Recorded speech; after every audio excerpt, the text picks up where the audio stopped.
E aí, pessoal, beleza? Tudo bem com vocês, né? Bom, nós vamos iniciar o estudo então hoje de termologia.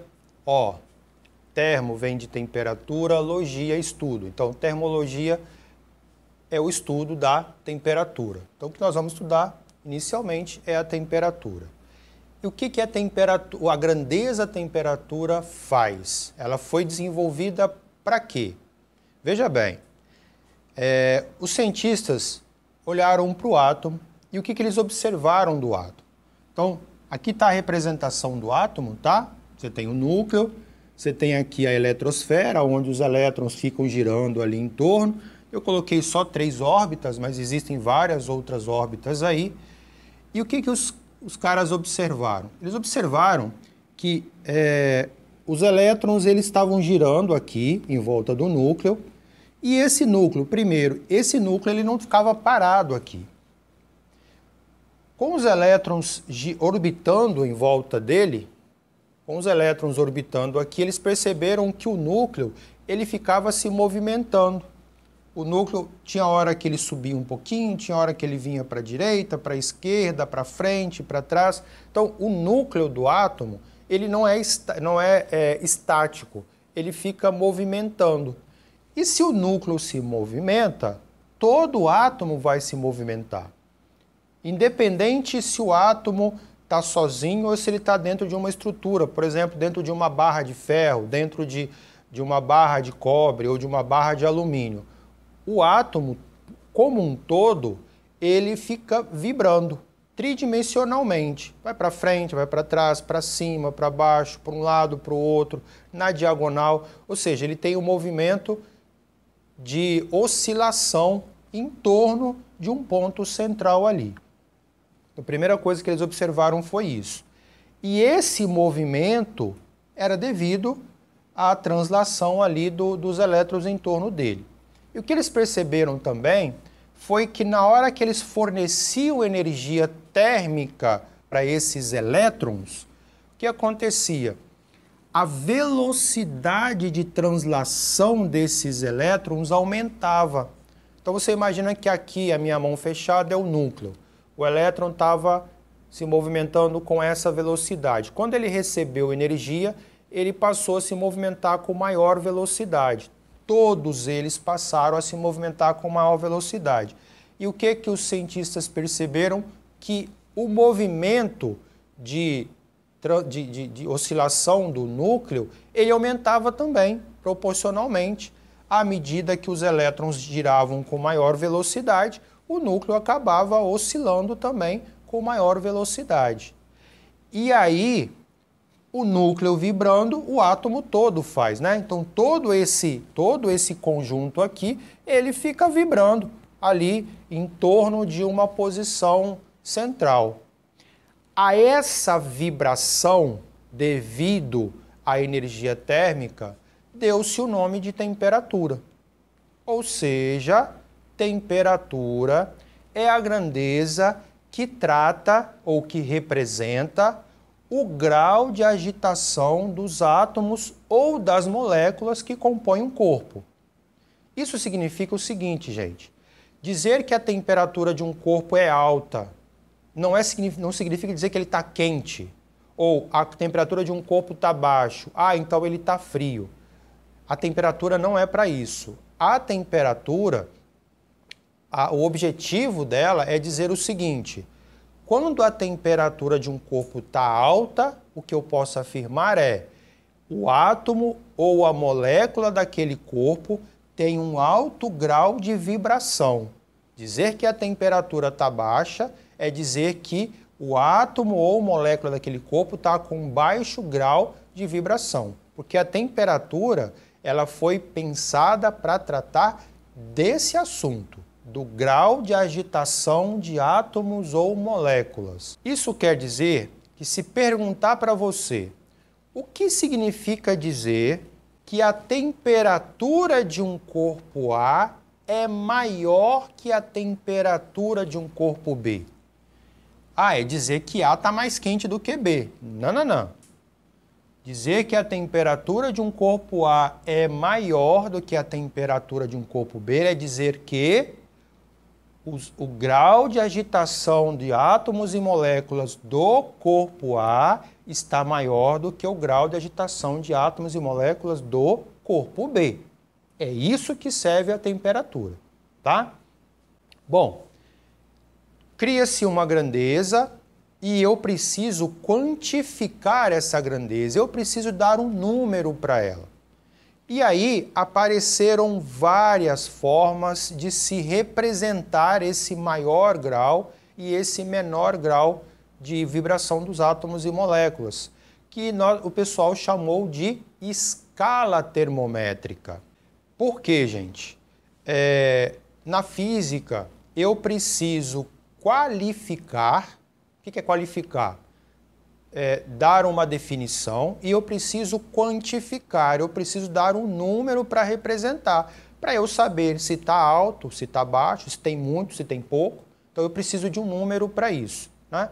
As escalas termométricas, elas vieram para quantificar a definição de temperatura. Então eu preciso de um número para representar isso e foram criadas várias. A primeira escala desenvolvida foi a escala Réaumur. Foi a primeira escala desenvolvida. A gente nem utiliza ela mais hoje, mas foi a primeira escala. E apareceram várias outras, como a escala Celsius, a escala Fahrenheit, a escala Kelvin e várias outras escalas. De todas as escalas que apareceram ao longo da história, 3 utilizamos até hoje, que é a escala Celsius, a escala Fahrenheit e a escala Kelvin. Tá? Então, escala termométrica é simplesmente um conjunto de números que foram escolhidos para representar a definição de temperatura. A primeira delas, a Réaumur. A gente nem utiliza mais ela. Depois, apareceu qual escala? A escala Fahrenheit. Tá? Fahrenheit é o sobrenome do físico que pensou nessa escala. E todos eles escolheram como substância padrão de medida a água. Tá? Por que a água? Porque eles precisavam de um ponto de referência, né? Eu preciso de um ponto de referência para representar a menor temperatura e a maior temperatura. E eles escolheram a água por quê? Porque a água tem 2 pontos de referências muito fáceis de ser alcançados, que é o ponto de congelamento e o ponto de fervura. Eu consigo congelar a água muito fácil em relação a outras substâncias, né? E eu consigo fazer com que a água ferva, com que ela mude de fase facilmente, mais fácil do que as outras substâncias. Então, eles escolheram a água como referência, né? E pegaram esses 2 pontos que nós chamamos de pontos fixos, que é o ponto de fusão do gelo, tá? E o ponto de ebulição da água. O ponto de fusão é aquele em que o gelo começa a derreter e vira água líquida. O ponto de ebulição é aquele em que a água começa a ferver e vira vapor de água. Então, todas as 3 escalas se baseiam nesses 2 pontos fixos, tá? Que é o ponto de fusão e o ponto de ebulição. Vou começar pela escala Fahrenheit, ok? Bom, se escreve dessa forma, tá? Você pode falar Fahrenheit ou pode falar Fahrenheit. A pronúncia correta seria Fahrenheit, tá? Por conta do nome do físico que fez, Fahrenheit. Ele escolheu, então, esses 2 pontos fixos da água, né? E qual o instrumento que vai medir a temperatura? O termômetro, né? O termômetro mais conhecido é o termômetro de mercúrio, que ele basicamente é assim, ó. Ele é um caninho de vidro, né? E aqui dentro tem um caninho mais fininho e depois aqui tem uma parte mais grossa assim. Isso aqui é chamado de capilar, porque ele tem um diâmetro interno bem pequenininho, tá? Aqui embaixo é chamado de bulbo, tá? Que é uma parte um pouquinho maior. E normalmente se coloca aqui mercúrio. O mercúrio na temperatura ambiente ele está na fase líquida. Então se coloca o mercúrio aqui, o metal mercúrio, tá bom? Enche ele aqui, né? E quando você quer medir a temperatura, você coloca isso aqui em contato com aquilo que você quer medir, e aí o mercúrio começa a subir aqui ao longo desse capilar, e aí foram colocadas aqui as escalas termométricas, os valores numéricos para representar a temperatura, tá bom? Bom, eu não vou representar o termômetro sempre dessa forma, dá muito trabalho. Normalmente nós representamos o termômetro simplesmente assim, tá? Simples dessa forma, sendo que aqui é o primeiro ponto fixo da água, que é o ponto de fusão, e aqui o segundo ponto fixo da água, que é o ponto de ebulição, tá? E aí, Fahrenheit, de acordo com os estudos que ele fez, com as suposições que ele fez, ele chegou à conclusão que o melhor número que estaria representando o ponto de fusão seria o número 32 e o ponto de ebulição 212. Como ele estava pensando em vibração, ele pensou grau, né? Grau de vibração, a temperatura mede o grau de vibração. Então ele colocou aqui, o gelo derrete a 32 graus e quando ela está fervendo, seu grau de vibração é 212. O Sistema Internacional de Unidades, para homenagear esse cara, colocou como unidade o próprio nome dele, o Fahrenheit. Então nós dizemos o seguinte, olha, na escala Fahrenheit, o ponto de fusão do gelo é 32 graus Fahrenheit e o ponto de ebulição é 212 graus Fahrenheit, tá? Então, a primeira das 3 escalas que nós utilizamos até hoje foi criado por Fahrenheit. Então, de acordo com o que ele imaginou, o melhor número que representaria o ponto de fusão seria 32 e o ponto de ebulição seria 212. Depois da escala Fahrenheit, uma outra escala que apareceu e se destacou muito foi a escala Celsius. E a ideia de Celsius foi simplicidade, né? Além da escala Fahrenheit, nessa época tinha as outras escalas e ele achou que essas escalas eram muito complicadas de ficar trabalhando. E ele pensou assim, eu vou criar uma escala em que essa escala seja fácil de ser trabalhada, que todo mundo consiga compreender. E ele teve uma grande sacada, que foi o quê? Ele associou o grau de vibração com um sistema métrico, né? Então, o metro vai de 0 a 100 centímetros. E ele teve essa ideia. Vou fazer o seguinte, vou atribuir os valores para o ponto de fusão. Eu vou pensar no zero, no número 0, e no ponto de ebulição eu vou pensar no número 100. Esse 0 e 100 foi exatamente porque ele se baseou no sistema métrico de medida, né? 0 centímetro, 1 centímetro, 2, 3, e assim ele imaginou.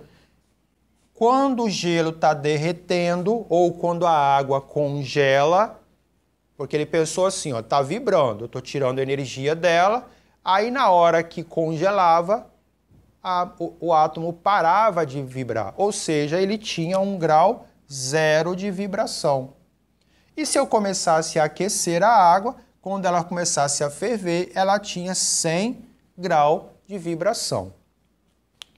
Inicialmente, essa escala, ela se falava centígrado, 0 centígrado, 20 centígrados, 80 centígrados, 100 centígrados, porque ela foi baseada no sistema métrico. Porém, quando o Sistema Internacional de Unidade foi pensado, o que eles fizeram? Vamos homenagear o cara. Então, a temperatura medida na escala Celsius mudou de graus centígrados para graus Celsius. Vocês provavelmente vão ouvir algumas pessoas aí, inclusive jornalistas, falarem centígrados, mas não se usa mais desde 1800 e bolinha, tá? Há muito tempo atrás já deixou de se utilizar essa escala centígrado. Nós utilizamos a escala Celsius, que é a que a gente usa aqui no Brasil, né? A nossa escala padrão de medida de temperatura é a escala Celsius, em que ele atribui 0 para o ponto de fusão e 100 para o ponto de ebulição. O que eu estou querendo dizer, para deixar bem claro, é que aqui para baixo você tem gelo, né? E à medida que você vai aquecendo o gelo, a temperatura vai aumentando, aumentando. Quando chega em 0, o gelo começa a derreter, começa a mudar do estado sólido para o estado líquido, para a fase líquida, né? Então começa a derreter. Todo o gelo derreteu, começa a esquentar, a aumentar a temperatura, aumentar, aumentar, aumentar. Quando chega em 100, a água ela começa a ferver, tá? Bom, o grande problema dessas duas escalas, terem valores negativos. Aqui tinha valor negativo, eu acabei de falar, né? Você tem um gelo aqui que está a menos 20 graus Celsius. Aqui também pode acontecer de você ter menos 70 graus Fahrenheit, menos 300 graus Fahrenheit. Então, o grande problema dessas duas escalas é que elas atribuíam valores negativos para a temperatura. E se você parar para analisar, o que a temperatura faz? Ora, ela mede o grau de vibração. Então, como que eu vou ter um grau de vibração negativo? Não tem lógica. Ou o átomo está parado, ou ele está vibrando. Vibrar negativamente é esquisito, né? É imaginável. Eu não consigo imaginar uma vibração negativa. Então, os cientistas começaram a questionar, alguns começaram a questionar essas escalas. Ah, beleza, a escala Celsius, inclusive ela se popularizou muito rápido, né, pela sua simplicidade. E, beleza, é fácil de usar. Essa escala aqui também é uma escala que me atende bastante, porém, ela não representa de uma forma adequada a temperatura, porque está associado ao grau de vibração. Se aqui está dizendo que o grau é 0, não tem como eu ter outra vibração para cá. Então, é esquisito falar que a temperatura está em menos 20 graus. Não pode, porque não pode ter grau negativo, né? Então, veja bem, não é que elas estejam erradas, elas não estão adequadas, tá? Alguns cientistas começaram a questionar que elas não seriam adequadas para representar realmente a temperatura e começaram a pensar em formas de se criar uma escala diferente. E aí aparece Kelvin. Kelvin, o que Kelvin faz? Ele pega o termômetro, a escala de Celsius, ele pega a escala criada por Celsius, pega vários elementos, inclusive na fase gasosa, que esse cara não fez, porque ele pegou vários elementos para poder criar a sua escala, tá? Ele não simplesmente sentou e falou assim, deixa eu pensar aqui, vou pensar. Não, não foi assim. Ele pegou vários elementos e utilizando de escalas que já estavam circulando, né, que já existiam, e ele começou a pensar quais seriam os números mais adequados, até chegar nesses valores. Celsius pensou na simplicidade, vou usar a escala métrica, né? E quando chegou em Kelvin, ele falou assim, não, agora eu vou pensar na temperatura, eu vou pensar no grau de vibração. E por incrível que pareça, e o mais engraçado é que ele pegou o termômetro de Celsius para fazer isso. Então ele pegou lá o termômetrozinho que estava na escala Celsius, ele pegou vários elementos e o diferencial para Fahrenheit é que Kelvin já estava numa época em que se estudava gases e aqui não se sabia o que era gases, não tinha nem noção, nem o conceito de gases, né? Mas quando chegou na época de Kelvin, a fase gasosa já estava sendo estudada. Então o que ele fez? qual foi o seu diferencial, qual foi a sua vantagem em relação a Fahrenheit?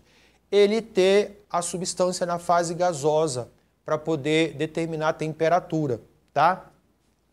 E aí, ele pegou o termômetro de Celsius, ele pegou vários elementos em várias fases diferentes. Lembra lá na apresentação que eu falei que são 6 fases? O condensado de Bose-Einstein, a fase sólida, líquida, vapor, gás e plasma.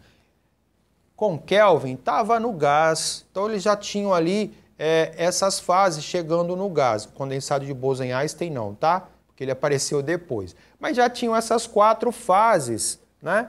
E aí ele pegou as substâncias nessas 4 fases, começou a medir a temperatura utilizando esse aqui, e depois ele foi adequando, fez uma escala, fez um gráfico para poder determinar quais seriam os melhores valores a serem atribuídos para o ponto de fusão e para o ponto de ebulição.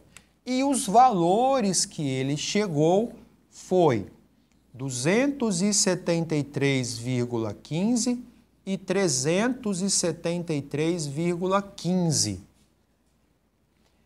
Esse vírgula 15 nós vamos fazer de conta que não tem, tá? A gente vai trabalhar com o valor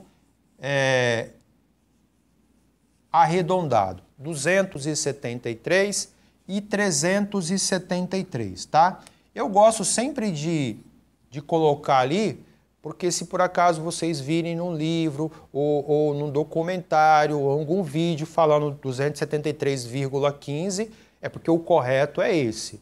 Mas aqui, como é só para efeitos de estudo, nós vamos arredondar, vamos trabalhar com 273 e 373 inteiros, tá bom? E outra coisa, Kelvin não atribuiu grau à sua temperatura. Ele falou assim, olha, eu estou chegando nesses valores aqui, mas eu acho que eles ainda não são os números adequados, os corretos para representar o grau de vibração de átomo e molécula. Então, eu não vou colocar grau, eu vou deixar apenas o número, né? E o Sistema Internacional de Unidades, para homenageá-lo, colocou aqui o seu sobrenome, né? O Kelvin. Então, olha só, para Fahrenheit, nós dizemos, o gelo derrete a 32 graus Fahrenheit. Para Celsius, eu falo, o gelo derrete a 0 graus Celsius. Para Kelvin, o gelo derrete a 273 Kelvin. Ok? Eu não falo grau, tá bom? Cara muito humilde, Kelvin, porque ele não quis atribuir o grau ali, porque na opinião dele, esses números ainda não seriam os números adequados. Provavelmente com a evolução da ciência, da tecnologia, alguém chegaria no número melhor para representar a temperatura. Só que ele se enganou. Ele se enganou porque ele chegou nos números exatamente adequados a representar a temperatura. Muito tempo depois, em 1900 e alguma coisa, não tem muito tempo, fizeram os experimentos novamente para poder verificar quais seriam os números mais adequados para representar a temperatura e, detalhe, chegaram exatamente nesses valores aqui. O 273 e o 373 para os pontos fixos da água. Tá? Lembra que eu estou usando a água como referência. Outros elementos vão ser outros valores, né? Mas para a água chegou no mesmo resultado que ele. Então, ele não atribuiu grau à sua escala, mas a sua escala é a escala que melhor representa a grandeza da temperatura. Essa escala, a gente utiliza ela onde? Na ciência. Não existe, eu não tenho conhecimento de nenhum país que utiliza a escala Kelvin para representar a temperatura. Essas duas aqui, não. Essas duas aqui, por exemplo, nos Estados Unidos se usa Fahrenheit. Se você for para a Europa, Fahrenheit. Aqui na América do Sul é que nós utilizamos a escala Celsius, tá? E aí vocês vão pensar assim, Emerson, mas usa errado. Não, elas não são erradas. Elas só não são adequadas a representar a temperatura. Mas não significa que elas estão erradas, tá? Então, por isso que se utiliza ela até hoje. Por exemplo, aqui no Brasil se utiliza a escala Celsius porque ela serve para o dia a dia nosso, né? Eu dizer para você que a temperatura hoje vai bater os 42 graus Celsius, você entende que vai fazer muito calor. Ou se eu falar assim, olha, amanhã a previsão é que a temperatura vai ficar em 3 graus Celsius. Você entende que vai ficar frio pra caramba, né? Então, é o suficiente, né? Por isso que não foi mudado, tá bom? A mesma coisa acontece com a escala Fahrenheit e a escala Kelvin, então, a partir do estudo dos gases, passou-se a utilizar somente a escala Kelvin, tá bom? E aí agora vem o dilema, né? Eu tenho 3 escalas que estão representando uma mesma situação, ponto de fusão, ponto de fusão, ponto de fusão. Ponto de ebulição, ebulição e ebulição. Mas 3 números diferentes. E aí, aqui no Brasil, eu vou fazer uma viagem para os Estados Unidos. Aí eu chego ali no aeroporto internacional, está medindo lá 27 graus Celsius. Aí eu entro no avião, viajo, vou descer lá no aeroporto em Nova York. Aí eu olho para o termômetro lá, o termômetro está medindo 93 graus. E aí você fala assim, eita, vim para os Estados Unidos achando que aqui as coisas são todas melhores. Olha lá, o termômetro está errado. O termômetro está medindo 93, se tiver 93, estava todo mundo cozinhando. Só que eu até apaguei os Celsius lá, porque normalmente o termômetro ele só coloca 93 ou 27, né? Só que aqui é 27 graus Celsius e aqui é 93 graus Fahrenheit. E a verdade é que aquela temperatura e essa aqui meio que se correspondem. Aqui não vai estar tão mais alto ou tão mais baixo quanto está o 27 lá, tá? Provavelmente esse cara aqui, ele está representando uma temperatura próximo lá dos 27 graus Celsius. E aí é que vem, que nós vamos precisar fazer, é saber como converter essa temperatura nessa, ou converter essa temperatura nessa aqui, ou essa temperatura nas outras duas. Ou seja, que eu vou explicar para vocês agora, é como que nós fazemos a conversão de uma escala termométrica para outra escala, tá?